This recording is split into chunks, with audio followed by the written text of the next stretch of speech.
All right, guys, welcome in. It's Monday. It's time for Total Bases. Little extra, not that I need it, Brian, but a little extra caffeine for me this morning. I was up late watching the Buffalo Bills pull off one of the comebacks of maybe ever that I can remember in a regular season football game.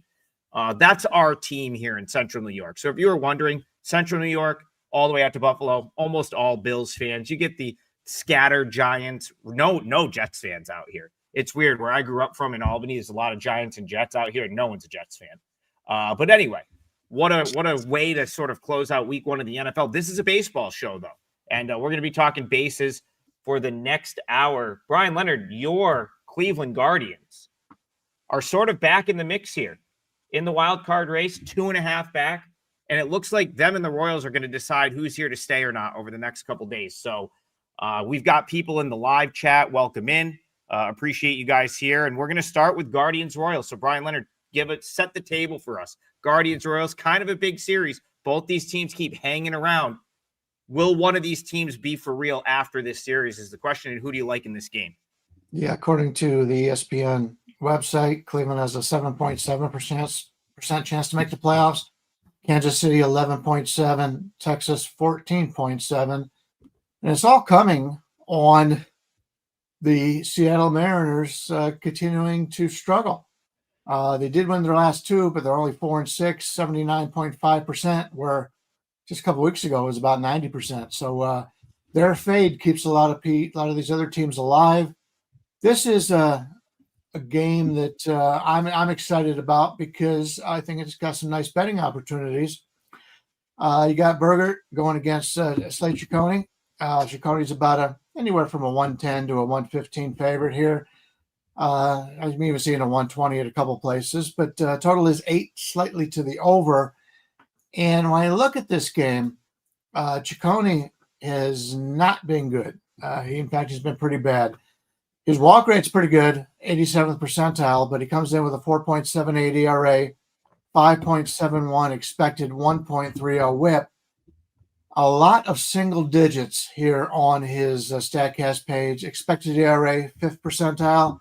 Expected batting average, 6th. Average exit velocity, 1st. Chase rate, 3rd. Barrel rate, 2nd. Hard hit, 1st. He's a guy I'm looking to bet against. And if you've seen the Cleveland bullpen situation for this game, they've got Cade Smith, who I wrote up. I used the under as my free play yesterday. And I said that he wasn't going to be available. Well, he came in for the save through 18 pitches. So now he's pitched 3 games in a row. I guarantee he will not be in this game. Hunter Gaddis has pitched 32 pitches the last 2 days. He may not play. So you got their best 2 arms in the bullpen, which will not be there, and a pitcher who gets knocked around a lot. That's not a pretty sight. The Royals, on the other hand, I think will have a little bit of success here. The Royals bullpen comes in, and Estevez, Urseg, and Schreiber have not pitched any of the last 3 days. They did have sort of a lot of the other guys pitching the bullpen yesterday, but not their best relievers. And if you go to their starter on today's card, you're looking at a guy that I think is a little bit overrated right now. Ryan Berger comes in with a 2.61 ERA, 4.04 expected, 1.09 whip. If you take a look at his StatCast page overall, he's pretty good at hard hit percentage at 75, barrel rate 64th, and expected batting average the 68th percentile. But he does struggle. His ground ball rate is only 3rd, so he'll be a fly ball pitcher. This ballpark in Cleveland plays better, much better in the summer. And his walk rate is the 17th percentile, and his chase rate is 17th percentile. So we got 2 guys that I think can get hit. The only difference is I like the Kansas City bullpen a lot better than Cleveland in this game.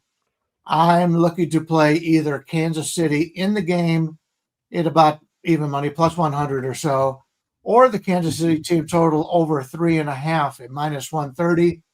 That one is one. I checked that a few minutes ago. Let me check it again because it is getting a little bit of money. It's up to 140 in some spots here, but I would still play that. That's probably my better play on this game is Kansas City over 3.5 team total, minus 140. If you can't play that, You can always play the over 8 right now. There's still over 8s at minus 120, but there's a few 8.5s now. So if you're going to play it now before it gets to the 8.5. So I just won 2 5% plays over the weekend, feeling good. Went 2-0 yesterday in MLB, so liking stuff. And I have another 5% at play out today. So I'm sure these two guys are going to have something out today too. Go to wagertalk.com and see what we have with our free plays as well. Regarding this one, I have both bullpens ranked fairly even and both fairly good. But like Bryan said, the Guardians have had a lot of bullpen usage and they're not going to be leveraging their best guys. So slight advantage to Kansas City there. But I would love to take Kansas City. Berger has pitched well, but like Bryan said, I also think he's a little bit overrated. But my numbers love him, so I can't really ignore that. Ciccone, my numbers hate him. I got him ranked 26 on a curve of 30, so he's in the bottom 1/3 of pitchers. But he is this guy. I've mentioned it on previous shows, but every time I fade him, he comes out and throws six innings of shutout ball, and every time I back him, he blows up for 6 runs in the first 3 innings. So I stay away from his games. I can see the Royals' bats are a little bit cold. Cleveland's bats are a little bit cold too. Kansas City's bullpen performing well and Berger performing well. So if anything, I would do a Cleveland team total under, but looking at Pinnacle right now, it's 3.5 to plus 119. I don't like 3.5s in MLB, even if it's the Guardians. So I'll probably pass on this one. Yeah, I mean, so I probably have 4 plays. Oh, first, I know what I wanted to say. Mark Martin said, you guys are late, probably Chokio's fault. No, that was 100% my fault. I decided 60 seconds before the show that I needed to explain to TB and Bryan Leonard, like, where I was in proximity to the Canadian border. No idea why I felt the need to do that at 8:59 a.m., but I did. So no, it's my fault that we're late.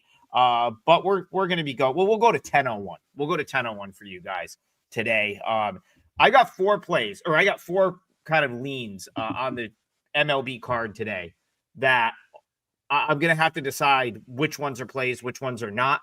I did not bet an MLB game Saturday and Sunday. It's not that I didn't want to. I had such a bad taste in my mouth from the previous 2 days. Friday night, I played the Red Sox and totally didn't pitch well. And I really was waiting for the deck to be reshuffled, if you will. The new matchups. I just couldn't find ways into the weekend matchups. And now here we are on a Monday, and I like every single matchup. So now I've got to figure out how to pare it down. One of the 4 plays one of the 4 sides I'm very strongly considering is the Royals, a lot of which has been talked about here. Really, Bryan kind of hit the nail on the head with the bullpen usage.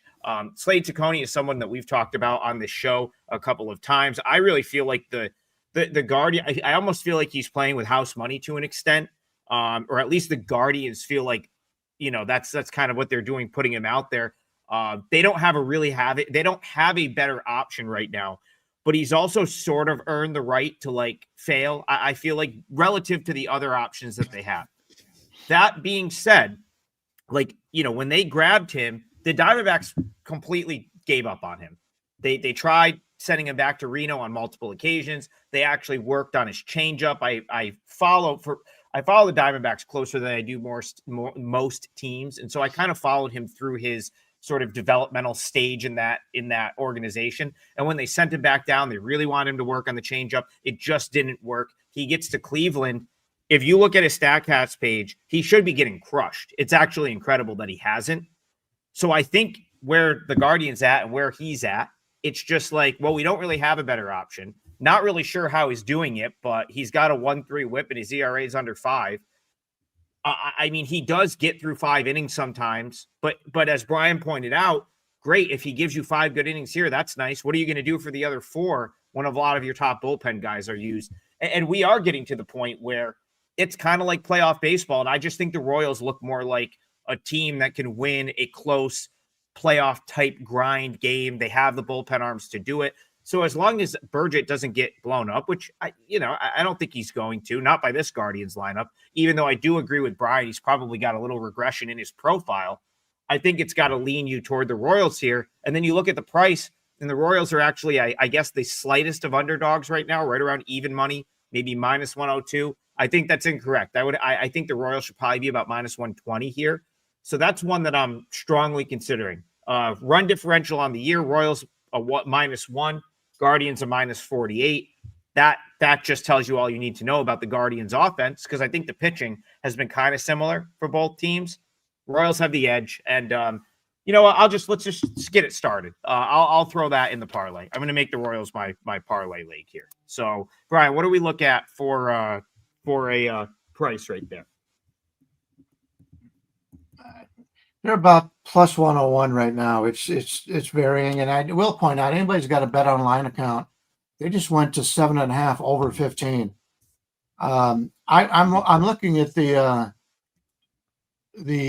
progressive field supposed to be 9% under. The wind is blowing in a little bit, but I don't care with these pitchers on the mound. There's no way this line should be 7.5. So if you've got a Bet Online account, bet that 7.5 over right now at minus 115. I think that's a hell of a bargain.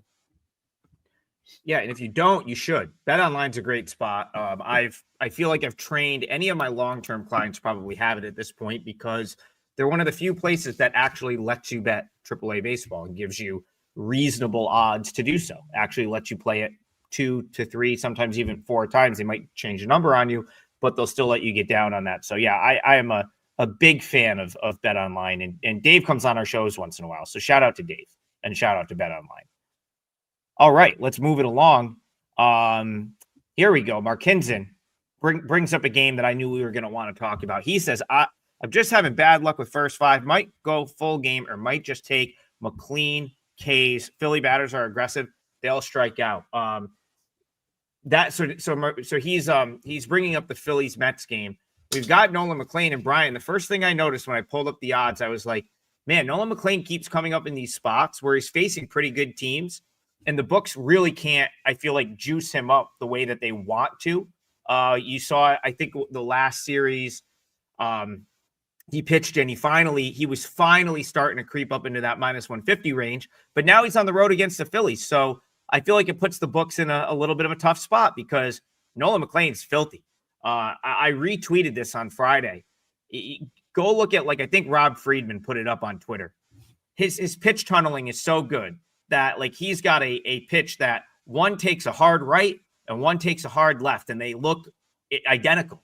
The batters have no clue what way it's going. Some horrible swings. I think Nolan McLean is the real deal. And what Markinson's saying is you can still get him minus 120 if you're willing to go against the Phillies. So, Bryan Leonard, are you willing to go against the Phillies with McLean here?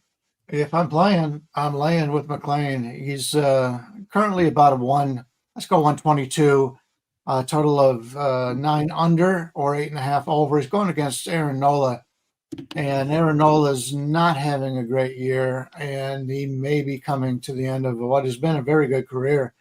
Nolan McLean, 4-0 on the season, 1.37 ERA, expected ERA 2.45.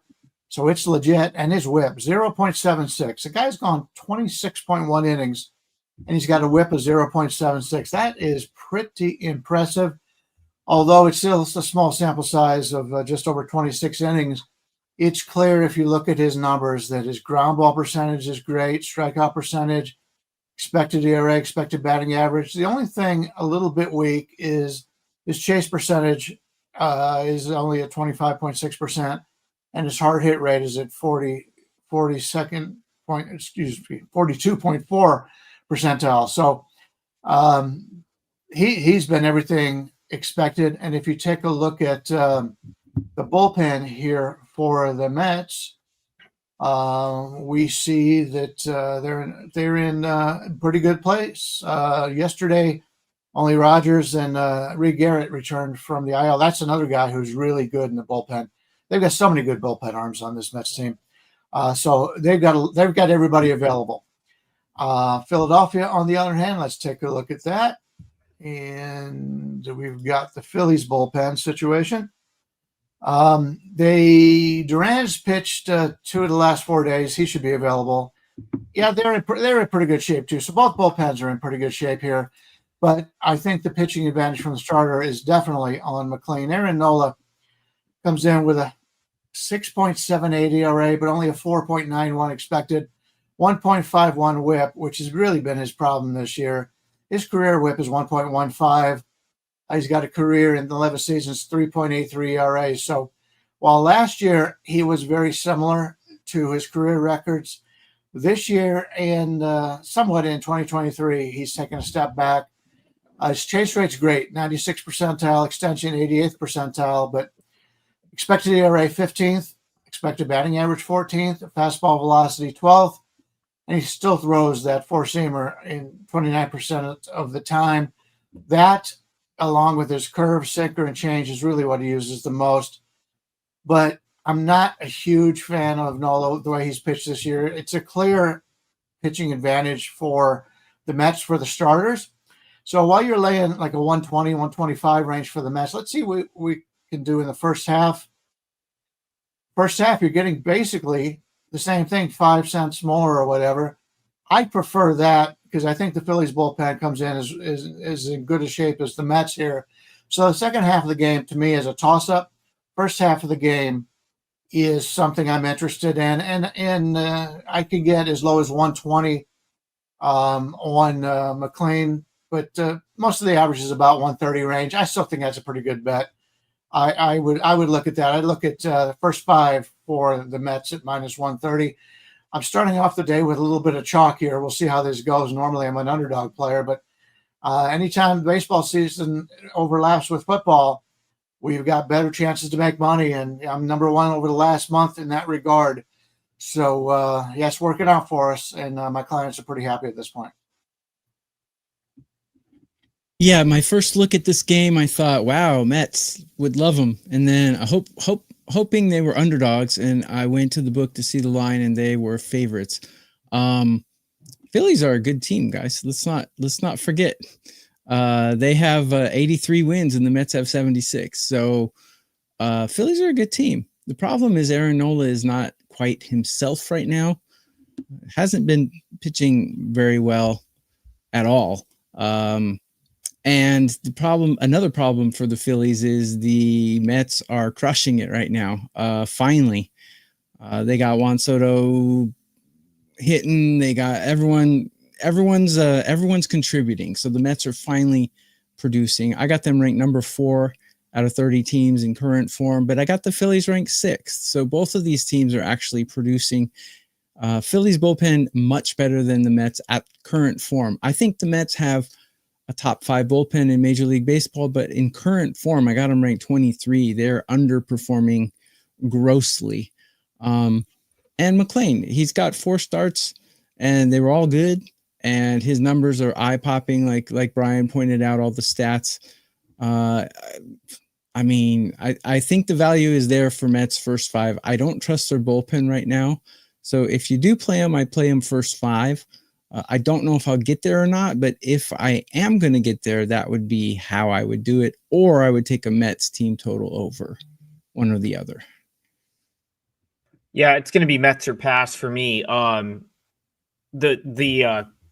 if you want to see what I was talking about, I retweeted McLean. If you go to my Twitter, you can see what I'm talking about with McLean. It's a sweeper and a sinker. And the tunneling is so good. Tunneling meaning like arm slot the same, where the ball is released the same, that, I mean, hitters are just straight up clueless right now. I can't bet against that. Not until the league either figures out how to pick that up a little bit, or he has hitters so off balance right now that I wouldn't want to bet against him. Now, the problem with this series for me is the fact that, like, both teams are somewhat locked into their spot. I don't think there's any way the Mets are catching the Phillies. They're 7 games out of the division. That being said, the Mets have a 4-game lead on that final playoff spot. So they probably, even after 2 losses, they probably feel a little bit comfortable in that regard. Do the Phillies, like, are they going to be up for this because the Mets just swept them? Maybe, right? Like, I mean, the Mets just embarrassed them a couple weeks ago at Citi Field, took the whole series, swept them. maybe they'll be a little up for it. Obviously, like Tokyo Brandon made some great points. This Phillies team's still very good.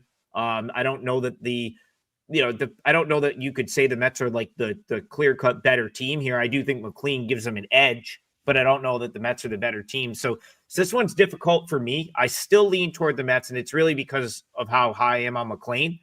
So maybe I'll sort of like go, agree with some of the chat and say, do you find a way to isolate the first 5? Do you try to play on the aggressiveness of the Phillies hitters and look for a strikeout prop? All of those things are reasonable ways to play it. But another thing that kind of popped out as I have the standings in front of me here, Mets 31-40 on the road this year. And this is one of the hardest ballparks to win it. If you were to go back to the beginning of last season, or maybe the season before, I think it's the beginning of last season, Philly, if they don't have the best home record in the league, they certainly have one of the best 3 home records in the league. 45-23 at Citizens Bank Park this year. And I want to say so I think you'd have to go back 2 years ago, but the year that they made the World Series, they made the NLCS, and they lost to the Diamondbacks. Insane home record. It's been one of the toughest places for a visiting team to win. So I'm just not sure I want to bet into that. But the Mets, from a matchup standpoint, I want no part of Aaron Nola right now. So who knows? Maybe the over. I think Mark Martin was pointing out the over, and you had a couple other guys in the chat agreeing with him. All reasonable options here. I'm just not sure I get to the window in one of them, but I think they're all reasonable sort of ways to look at this game. All right. Let's see. Let's go move it along. Pretty good Monday slate here. And one other thing I want to point out. Yeah, like the Royals, I will be looking at Bobby Witt's status for the game. I know he tweaked like his back or something, and it's possible he misses. For our parlay, I still like it. I think if Witt is announced in, the Royals likely go to like -115, -120. I still think they probably win without him here. That's just how little faith I have in Slade Ciccone. So I will be keeping the parlay piece. I'm not changing it because of that.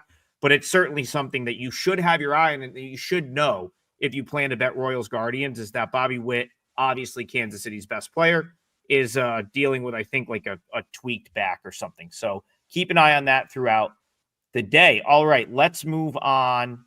I was going to try to grab another game from the chat, but it's like everyone's talking about the same games we've already covered. So I'll throw one out there that I want to talk about. Let's go Cubbies Braves. Cubs on the road. Brian Leonard, the Braves keep coming to play. Even though they didn't come to play yesterday, they got rolled, but still. I thought they were going to kind of fade into obscurity in September. They've actually given a respectable effort so far. So now they get the Cubs in their building, start the series tonight. How are you seeing this one, Cubs Braves? Yeah, Braves dropped 7-10, lost their last 2, but they're only, even though they're 15 games under 500, their run differential is only -36. The Cubs, on the other hand, are +117, 5-5 their last 10. They're just grinding it out right now. They and the Brewers have basically locked up the playoffs, and so they're just trying to set themselves up for the future. Imanaga, or let me give you the line on this one. Imanaga goes against Elder. Imanaga, the lefty, he's about a 123 road favorite here. Total of 9 to the under, 8.5 to the over. Imanaga comes in with a 3.15 ERA, 3.82 expected, 0.93 whip. He's still a major fly ball pitcher, doesn't have a lot of velocity on his fastball, but he's had great success in his 2 seasons in the major leagues. 3.01 ERA, 0.99 whip. Brandon was talking about it earlier about a guy that he struggles with. Imanaga's that way for me. So it seems to be that I'm on the wrong side of whichever game I bet with him. So he's not the first guy that I'm looking to play on or against. But Bryce Elder, 5.54 ERA, 4.82, 1.43 whip. Ugly numbers, but he has pitched better as of late. Major ground ball pitcher, which is important in this ballpark because I think it's a pretty good hitting ballpark. 85th percentile, but everything else is in the blue.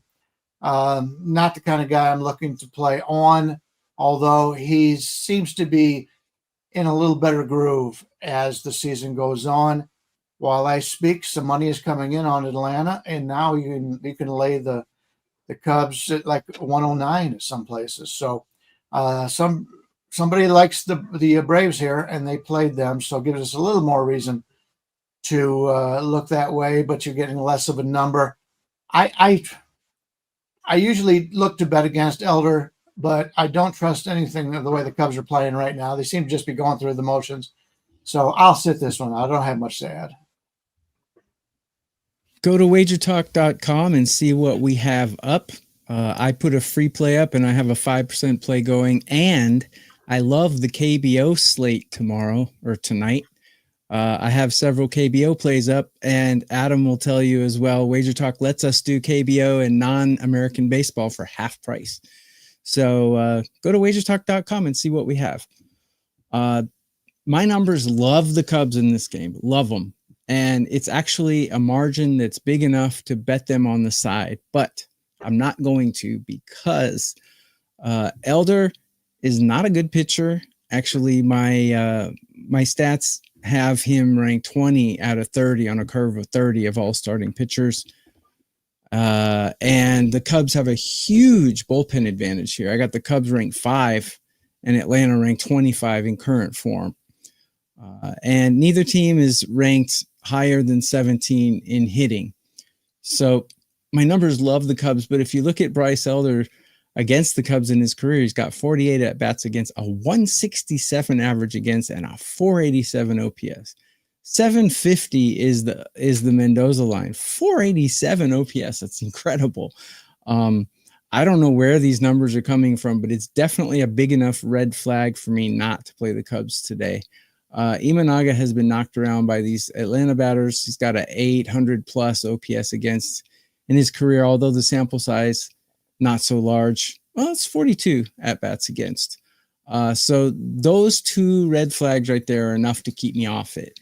I might look at the Cubs 4.5 under team total. I might look at that because of Elder's great numbers against them. I'm not there yet. There might be other better spots to bet out there today, but if I were to bet this game, that's how I would do it.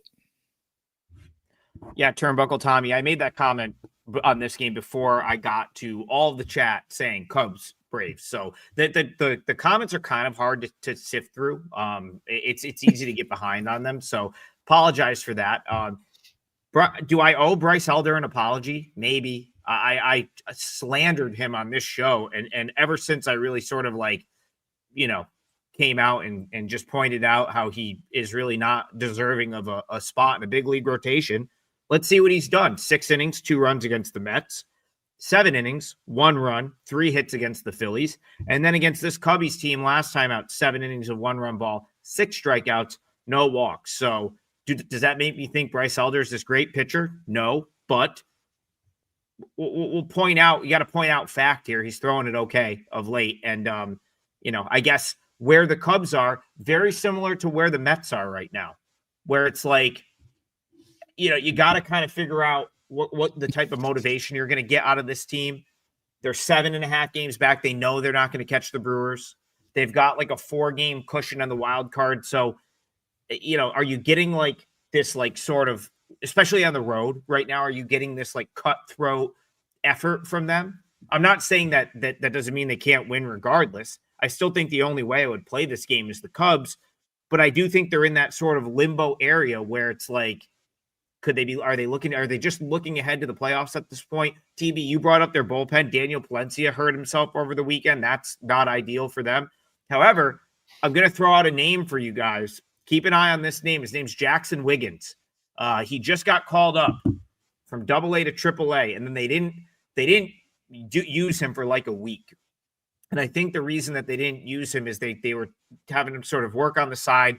Maybe they may want to sort of bring him in a bullpen role. Now, he did start a game for Iowa on Saturday, looked pretty good. Now that Palencia goes down, like he's probably the best arm in their organization.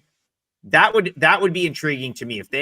That probably doesn't happen here because he pitched Saturday, but keep an eye. If he comes up, I think they're going to throw him in the bullpen And if he's got 1-2 innings, he can probably get it up there, and that would be a nice boost to the Cubs bullpen, in my opinion. So that's something to keep an eye on for this game. I think I just have to roll with Imanaga, and my mindset would be they just saw Elder shut them down.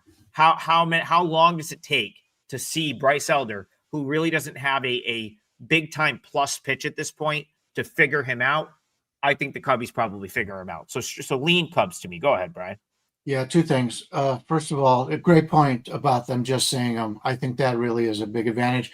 Also, when you talked about apologizing for your thoughts on him in the past, we call, and it goes against you, we call that a TB on this show. Brandon has a habit of telling somebody that they suck, and they turn around and they're great. So Thanks, I'm Brian.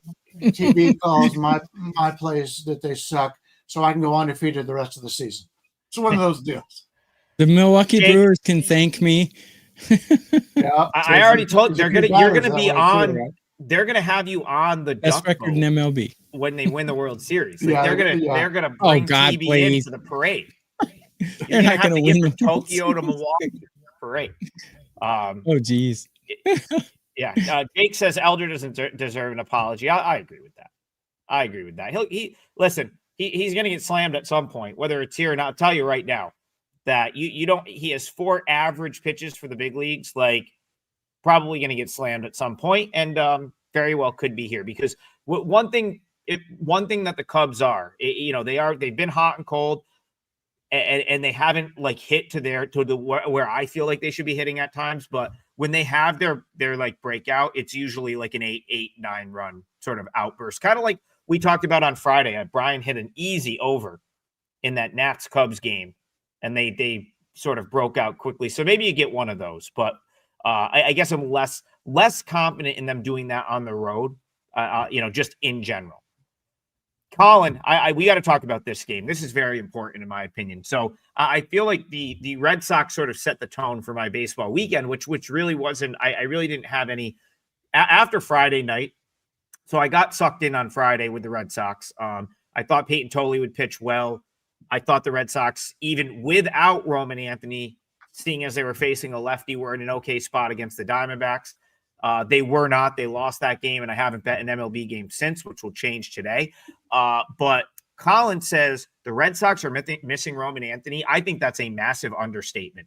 The Red Sox are cooked, in my opinion, without Roman Anthony. If they don't have him back, you can just, they're not beating anyone, because I've noticed watching them now that their lineup just doesn't have that juice without him at the top of the order. And if you look at their season arc, if you will, like go back to they were 10 games under 500. They swept the Yankees. And that was the time that their organization finally said, you know what, we got to get Roman Anthony up. We should have been up already. And they just took off like a rocket ship when he was called up. Just totally turned their season around. Now without him, Brian, this looks like that Red Sox lineup that really couldn't do much in those games leading up to that Yankees series, losing low scoring games. They just lack that sort of bite, in my opinion. So the Red Sox are a fade to me without Anthony going forward. I'm actually thinking about the A's tonight a little bit. How are you seeing this one, Red Sox A's? Well, I do want to point out, I was at the Aces game, Las Vegas Aces Women's Basketball League last night. Marco was nice enough to take me for free. Nothing, a night out for free. That's my kind of deal.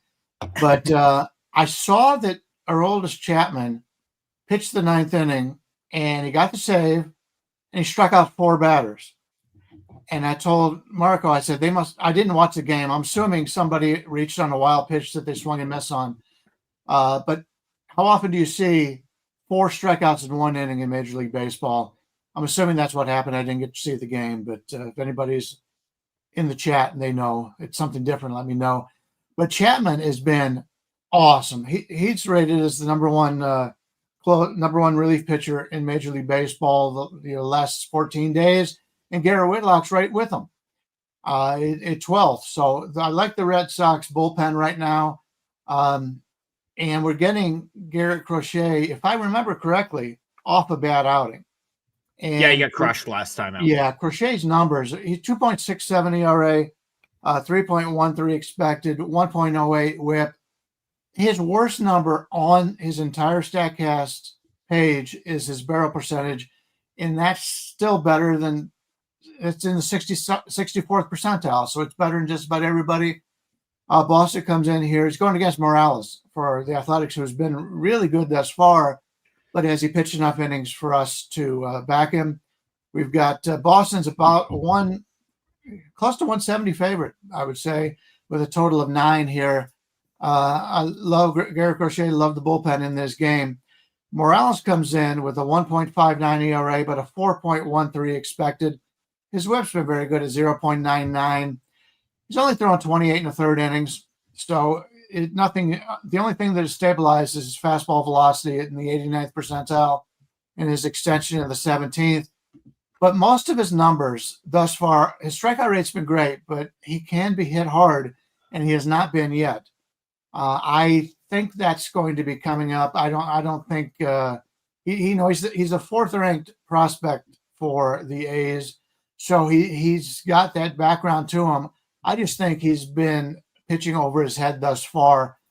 I would find a way to play Boston here, either Boston team total over or something in the first 5 innings. Just I don't like to lay these 160s to 170s on a road team very often, but I really think Crochet is going to have a good game here. So let me take a look at the team total for the A's here.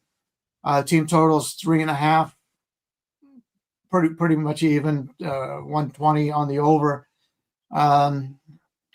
Somewhat like that under with the Boston pitching staff the way it's set up here, but this is a pretty good hitter's park, and as we always know that this is normally from a park factor, it's 22% over a normal situation. The wind is blowing out, so maybe I pass, but I really like the situation for the Boston pitching staff, but maybe I'll just pick another game. Yeah, sometimes it's good to not overthink things. You've got a team that probably has a very good chance of winning their division with the number 4 pitcher in all of MLB on the mound for them against a team with a losing record who are 29-40 at home. So sometimes it's better not to overthink things and just take Boston here. I think, they could win their division. Even if they don't, they're probably in the playoffs. Garrett Crochet, I have him ranked number 4 out of every pitcher in MLB. So, the A's just can't win at home, and they haven't. And they do have the better lineup, no doubt about it. But does that matter? I mean, I think Crochet can shut him down. I don't have enough sample size to really judge how he does against these batters, but in 13 at bats against, he has a 130 average against, something like that. So not enough sample size to actually put that into the cap, but you've got a team that's probably going to win their division or at least make the playoffs with the number 4 pitcher on the mound. Morales has pitched well, but he only has 4 starts. So regression, perhaps, not sure, but Boston should win it in the end. They're the better team, so don't overthink it.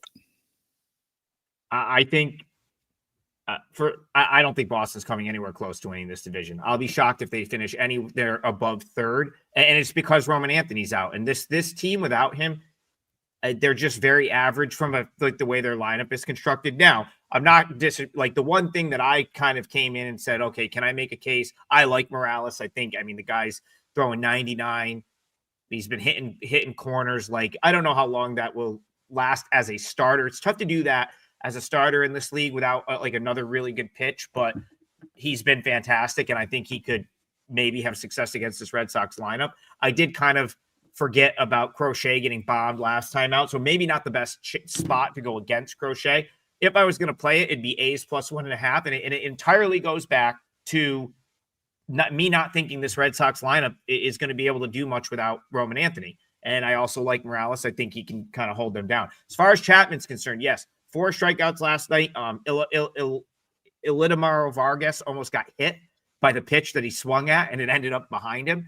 No big deal. He came out, struck out the next two guys. That is 50 consecutive hitters he's faced without giving up a hit. That is insane. So that's one thing I guess is a little concerning. Usually you take the +1.5 and you're like, okay, maybe I can backdoor this. Well, let me tell you something. If it comes down to like a 2-run lead and Chapman's in, I'm not very confident in getting that run that might cover that +1.5. So that's I guess keeps me off of it a little. The A's, as TB said, have not played well at home, but this is still the type of team that I don't mind against a pitcher like Crochet or even like a Chapman, because they've got young players, good bat to ball skills. They're going to swing it a lot, and it's a ballpark that will give up the cheap homer. So who knows? Maybe the ball gets out. I think Crochet gave up 4 home runs in his last start. So maybe a one-off, maybe not. I think the values with the A's. I like A's +1.5. Brian, go ahead. I just wanted to point out the difference between Anthony and what they've got now. If you take a look at the power rank on the season over at Fangraphs, roster resource, tremendous. Mr. Martinez does a terrific job on that site. But Roman Anthony on the season is rated as the 211th best hitter. Now, a lot of that came early on. He struggled a little bit early on, and then he's been much better since then. But they've got Nate Eaton taking his spot, and he ranks number 498. They do have Rob Refschneider at 294. He's a righty that faces off against lefties, but he won't be starting today. So big differential there. That bat being out of the lineup really does hurt him. But I think we're going up against, at least in my mind, a little bit overrated Athletics starting pitcher here. We'll see how this goes. Yeah, I mean, and with Morales, like tremendous. I'll say this again. I think he's going to end up being a great reliever. I don't know how long they're going to keep him as a starter, but guy throws almost 60% fastballs. At some point, a lineup's probably going to figure out that. Like, that's just how the big leagues work. But I don't know if I have faith in this Red Sox lineup doing it, because Roman Anthony would be one of the best matchups in this lineup tonight. Lefty, his OPS and his splits are much better against right-handed pitchers. You're going to replace him with Nate Eaton. That's a huge drop-off right there for the Red Sox. So A's are passed for me. All right, let's continue on. Let's see. Well, I'll throw it over to you. Brian, do you have a game we haven't talked about yet that you would use for the parlay, or just one you want to bring up in general?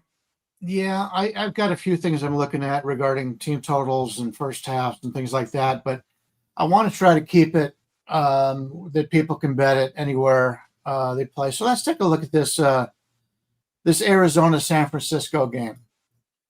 And we're looking at right now San Francisco with Webb against Chris Matt for Arizona. Webb's about a 175 to 180 favorite. Total 7.5 to the over. And the Giants right now, when you take a look at WRC Plus for the last 2 weeks, they're leading Major League Baseball at 152. Keep in mind, they did play in Colorado. That always helps. But is this really an offense we trust at this point? For the entire season, they were one of the lower-rated offenses. They've been hot lately. But I think if you're playing San Francisco right now, you're playing them at the peak. They're just coming off a big winning streak. They've lost 2 games in a row. They're up plus 26 on run differential this year, but the Arizona Diamondbacks are plus 25. So, and they're only a half a game. Diamondbacks are half a game behind them in the standings. So I know the reason, a major reason why, is because of Webb being on the mound, and no doubt about it. But take a look at what Chris Matt has done. And it's, he's a guy that he's been around. This is his 6th season. But look at his ERA, 3.55 career ERA. In 6 seasons, he's thrown basically 200 innings in that regard. He's not a bad pitcher. I mean, his fastball velocity is terrible. He throws. He's a righty that throws 88.9 miles per hour on his four-seamer. League average is 95. He's not going to beat you in that. He's a crafty guy, and I like that. His fastball velocity is in the 2nd percentile. Strikeout rate's bad. Whiff rate's bad. You would expect that. But even though he's only thrown 21 innings this year and he hasn't pitched a lot in the majors the last 3 years, he's only got 41 innings the last 3 years. But this is a guy, when he gets the chance to pitch, he performs very well. Average exit velocity is very good. His barrel rate's very good. Hard hit rate's very good. Ground ball percentage is very good. That is a pitcher I'm looking to back. And I talk about his four-seamer. He only throws that 10% of the time. So he's got 6 pitches that in his change, he throws 37%. This is a guy that's going to keep you off balance. And I like that. And he's going up against Logan Webb. Nothing. I can't say anything bad about Logan Webb. He comes in with a 3.17 ERA, 3.67 expected, but he's beat his expected ERA all but one of his 7 seasons in Major League Baseball. So he's a crafty guy also. But why is San Francisco such a huge favorite in this game? I just don't see it. We got 2 teams that are pretty equal, and they're going off the name of Webb. Very good pitcher, but some of his numbers are not impressive. Fastball velocity, 23rd percentile. Expected batting average, 32nd. Expected average exit velocity, 35th. Hard hit rate, 44th. He's very good in walk rate, very good in ground ball percentage, and his extension's good. There's too much of a differential here between these 2 teams. They're pretty much equal on the season, although the Giants have played better lately. But there's no way they should be a 175, 180 favorite. I could get Arizona right now as high as plus 162. Average, you're getting about a plus 160. I'm going to play that. We're going to get a good payoff tonight, unless TB pulls one of his minus 300 for his parlay. But I'm going to take Arizona here at plus 160. And I think there's plenty of value in that game. Yeah, when I do my capping, I kind of scan the games and see what pops out at me, and then whatever pops out at me, I take a closer look. And this one did pop out at me simply because I have Webb ranked 1 spot below Crochet at number 5, the number 5 pitcher in all of MLB. So I did a little bit of a deeper dive. His career stats against these batters are not as good as I expected them to be. So then I looked at Chrismat. Numbers like him. My numbers have him ranked right there with Webb, but obviously he's not Logan Webb. But he's had 3 legitimate starts this season, and he performed quite well in all of them. And one of them was against Milwaukee. One of them was against Colorado. So those are teams that can kind of hit. Well, Colorado can hit. So I looked at his career numbers, like Bryan said. He's got like a 3.3 ERA, not bad, but a lot of that was in relief work. So I really don't know what to expect from him. But I know Logan Webb is really good. So then I compare the 2 teams. This is the closest matchup I have of the whole slate today. I got these 2 teams neck and neck, even though Webb is the 5th best pitcher in MLB. So I agree with Bryan. The Giants should not be this big of a favorite here. Will I bet the Diamondbacks? I'm not sure about that. Webb has amazing command. He's only walking 18% of the guys he's striking out. I really wanted to bet the Giants here, but I can't, because my numbers tell me that the Diamondbacks have a very, very good chance of upsetting them today. But I do not have the testicular fortitude to put my money on it, so I will not bet this. Arizona is the best team that's going to miss the playoffs. It's very unfortunate. They were completely let down by pitching injuries, specifically bullpen. This was a bullpen that was supposed to have Justin Martinez, AJ Puck, and it just blew up early. And the reason I'm bringing that up here is, like, their lineup is still just as good as it's all. I still truly believe that this lineup is just as good as it was when it had Josh Naylor and Eugenio Suarez. You talk about, like Bryan talked about player replacement when we talked about the Red Sox a minute ago. The guys that have come into the lineup and taken the places of Josh Naylor and Eugenio Suarez are not like that much worse in terms of like production. They're a team that's got a very deep sort of collection of players, you know, with the guys down at Reno. They have guys that sort of belong in a big league lineup. And so again, like this lineup is great. Tons of team speed. They know how to score runs. TB, you talked about some of their splits against the Giants. They've seen Webb a ton. So if there was ever going to be a team that was going to get to Logan Webb, it's probably Arizona because they've seen him plenty. They've had success against him.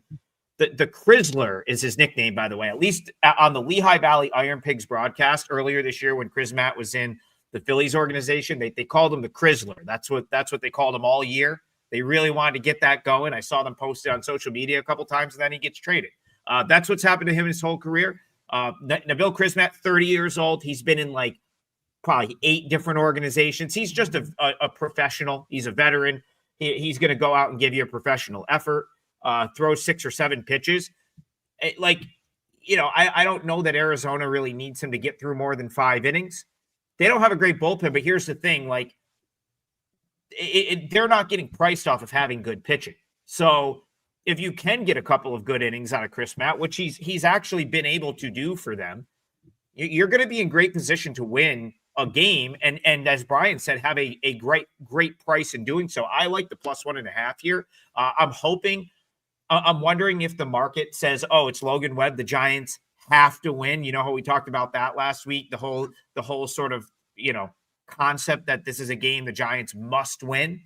If that pushes this up another 20 cents and I can get +1.5 in the -130 range, that's something I'd be willing to maybe throw on my client card.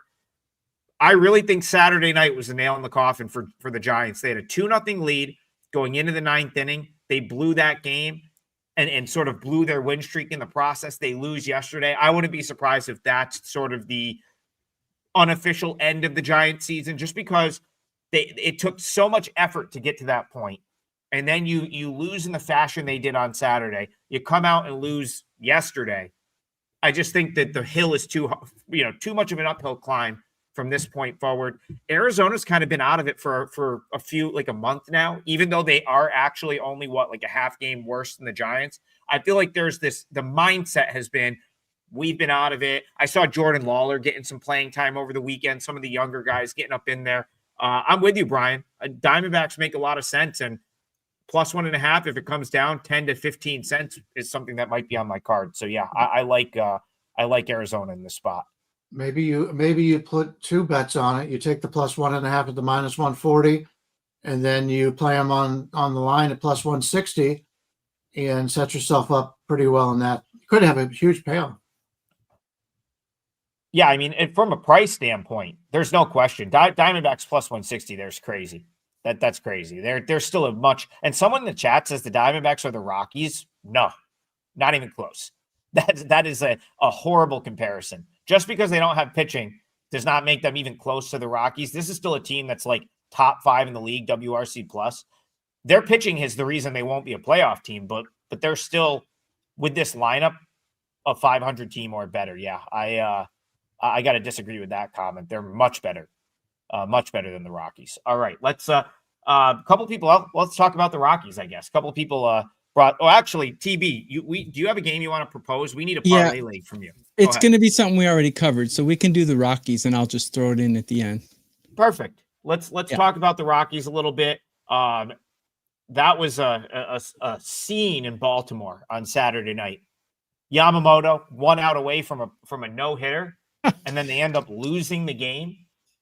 Am I not seeing do we have a line for this one, Bryan? No, the Dodgers haven't decided who they're going to pitch, but I will say, people in this industry and everybody, it's just common sense that you bitch about your bad beats. Well, I had Baltimore in that game, 8 2/3 innings of no hit ball, and I won. So you won't hear anything from me about talking about bad beats. That was the gift that just kept on giving the entire weekend.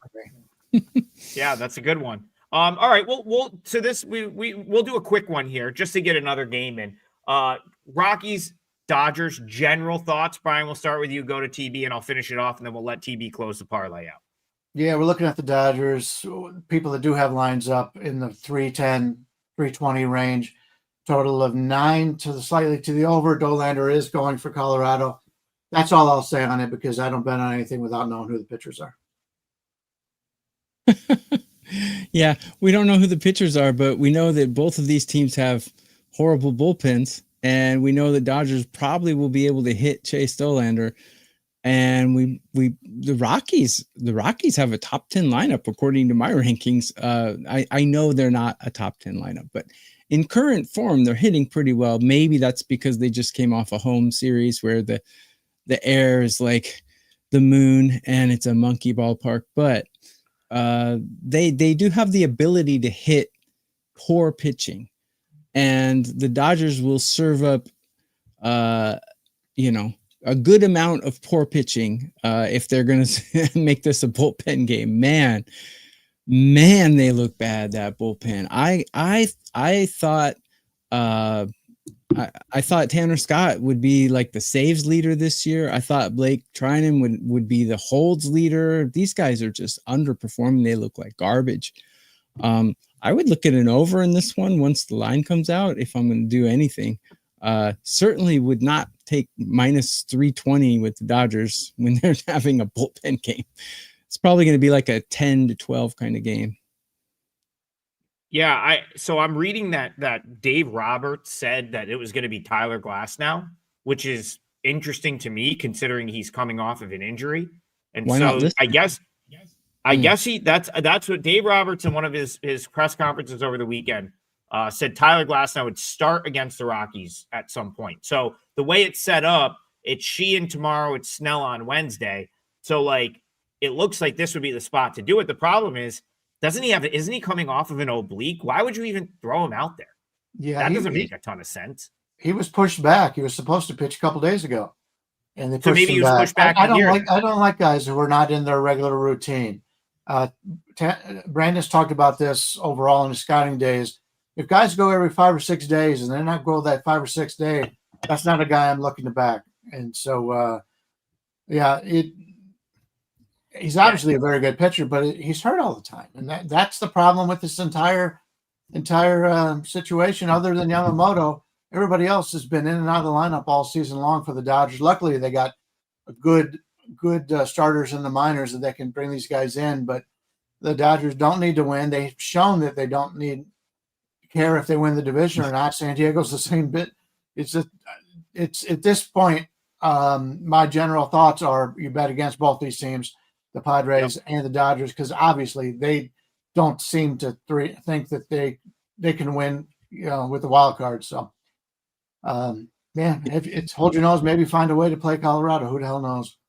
My experience with talking to some of these pitchers, man, they're like scared children in a haunted house when you throw them off their schedule. You have some really steady rocks, like DeGrom. He's like he's got his head together. There's some pitchers who are, they have their stuff together and they don't get thrown off no matter what you do. But most of them are like superstitious, scared little girls when you throw them off their schedule. They really are. Yeah, it's funny. I'll tell you one injury that you is a big red flag, and you never want to see for if you're looking at like a player. And this is actually the injury Roman Anthony's dealing with right now, is an oblique injury, because they linger, they come and go. A lot of times you see guys with oblique injuries, they'll come back from it, they'll think they're fine, they move wrong a little bit, and suddenly it's back. They're back on the IL. It's probably right up there with the worst injuries a baseball player could have, because of course you're hitting. The obliques are on your side, so it's like the torque to get in your swing. For pitchers, everything's about balance and mechanics. It throws off your mechanics. So that's the injury Tyler Glasnow is dealing with. That doesn't leave a warm, fuzzy feeling for me with a $3 favorite. I'm looking at DraftKings right now. They're over 9 here is basically minus 120. I kind of like that. And they're going to hit Dollander. Yep. I don't think Dollander's going to shut the Dodgers down. And then if let's say it goes poorly for Glasnow, or it's an injury type thing where he's not out there long, you're going to have all the depth Dodgers bullpen arms trying to sort of mop up here. And it's probably a game where they're going to tell their team, hey, go out and score 10 so we can win this one 11-6 and not have to burn our leverage arms, because they kind of start needing to win games. They haven't played well at all. So I kind of like the over. Go ahead, Brian. I just want to point out that Tokyo Brandon's favorite player, Max Muncy, is supposed to come back off the IL today, and that gives them a huge power advantage that they just don't have with his replacements. Yeah, Yep, and let's not Tommy forget that Edman. the Dodgers, let's not forget, they're 45-26 at home, despite having a terrible manager and a terrible bullpen. The Rockies are 17-51 on the road. So we can't forget that. But if you look at first games of series, I don't have the numbers, but if you look at the first game of the series, I would imagine most of the Rockies wins came in the first game of a series when someone is just, doesn't care and gives a game away and then wins the other two back. I imagine, but I don't have the data. Tommy Edman was playing for OKC over the last week too. So who knows? Maybe you see him out there as well. But yeah, Muncy would be a nice addition. And I don't think Muncy played yesterday, which tells me he's likely rejoining the team. So you probably see Max Muncy in the lineup here. All right, TB, who do you like for the parlay? Let's close this out. Yeah, if I can use a team total, I want to use the Cubs under 4.5. And I'm seeing that at -115. I think Elder, although I don't like him that much, he's dominated these Cubs, and I think he'll do it again today. Going against what Bryan said. But yeah, I like the Cubs under 4.5 for my legs. So yeah, I mean, it's worth pointing out that this Cubs offense has not really fully clicked in a while. So yeah, I mean, yeah, you could get the outburst, but if you don't, a lot of their games have been, what did they score 3 runs against the Nationals yesterday, right? It's not like they've been a run scoring machine. So I'm not gonna try to argue with you on that. This might be a record for it. This might be our biggest parlay odds yet. I actually think we're looking at +877. So we are taking a shot to start the week. That's going to be Royals money line, Diamondbacks money line, Cubs team total under 4.5. So my leg is going to be the Royals on the money line. Bryan Leonard's going Diamondbacks on the money line. Nice plus price there. Tokyo Brandon says Cubs under 4.5. That's team total under 4.5. And that's +877. So nice. I mean, this would be great for us. Would set us up nicely going forward if we can hit this one today. TB, you want to do the quick promo before we get out of here? Yeah, I have a 5% play up, and I have several KBO plays up that are all half price. And I'm sure these two gentlemen will be putting something up. I have a free play up too. So go to wagertalk.com sometime today and see what we are all offering. Us three, we generally put a lot of free plays up. So at least go and check that out. Have a great day. Yep, I'll actually have a special on my all access that's going to be up before the end of today. They're working on a code for it. So take a look at that. Check out Bryan's page to see what he has going. And we'll be back here tomorrow morning, 9 a.m. More total basis. We'll see you guys then. Have a good day, everyone.